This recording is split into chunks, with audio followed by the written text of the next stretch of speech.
ருசியான மீன் குழம்பு, ருசி வந்து நாக்குல 2 நாளைக்கு நிற்கிறது மட்டும் இல்ல, நம்ம கிச்சன்லேயும் இந்த வெயில் காலத்தில் 2 நாளைக்கு நிற்க தேவையில்ல. இந்த குழம்பு செஞ்சு வச்சுட்டோன்னா, இது செய்யறதுக்கு தேங்காய் எண்ணெய் 1 டீஸ்பூன் அளவுக்கு மல்லி, 2 வரமிளகாய், 1/4 டீஸ்பூன் அளவுக்கு மிளகு, ஜீரகம், சோம்பு இது எல்லாத்தையும் நல்லா வதக்கிடலாம்.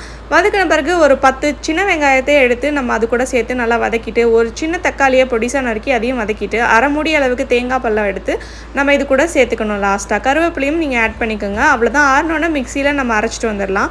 இப்போ ஒரு மண் சட்டியில் தேங்காய் எண்ணெய் சேர்த்துக்குங்க. இதில் வந்து 1/4 டீஸ்பூன் அளவுக்கு வெந்தயம், கடுகு இதெல்லாம் போட்டுக்கலாம். மண் சட்டியில் செய்யும் போது அதோட ருசியே தனியாக இருக்கும். அது மட்டும் இல்லாமல் தேங்காய் எண்ணெய் வந்து யூஸ் பண்ணும்போது டேஸ்ட்டு மனமும் அவ்வளோ சூப்பராக கிச்சனையே அடித்து தூக்கும். இது செய்கிறதுக்கு வந்து வெங்காயம், பூண்டு, தக்காளி இதையும் வந்து நம்ம சேர்த்துக்கலாம். நல்லா தாராளமாக அள்ளி போடுங்க. உங்கள் கை நிறையா வெங்காயம், பூண்டு இதெல்லாம் சேர்த்துக்குங்க. அப்புறம் வந்து சின்னதாக வந்து ஒரு லெமன் சைஸுக்கு அளவுக்கு வந்து புளியை கரைச்சி இது கூட வந்து சேர்த்து நல்லா மூடி போட்டு கொதிக்க விட்டுருங்க.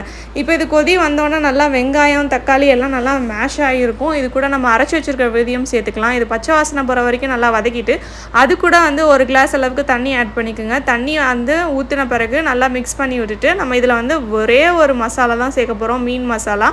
அது வந்து நான் வந்து சக்தியோட பிராண்டை தான் நான் ஆட் பண்ணியிருக்கேன். இதில் வந்து 2 டேபிள் ஸ்பூன் அளவுக்கு நான் ஆட் பண்ணி நல்லா மிக்ஸ் பண்ணி மூடி போட்டு நம்ம மூடி வைக்க போகிறோம். இதுக்கு முன்னாடி உப்பு போட்டுக்கலாம், ரொம்ப இம்பார்ட்டண்ட்டான விஷயம். மூடி போட்டு நல்லா கொதி வந்தோன்னே நம்மளுக்கு எண்ணெயெல்லாம் நல்லா பிரிஞ்சு வெளியில் வந்திருக்கும். இந்த டைமில் கொதி வர இடத்துல நம்ம வந்து மீனை வந்து மஞ்சத்தூள் மட்டும் போட்டு மேரினேட் பண்ணி வச்சுருக்கோம். அதையும் நம்ம சேர்த்துக்கலாம்.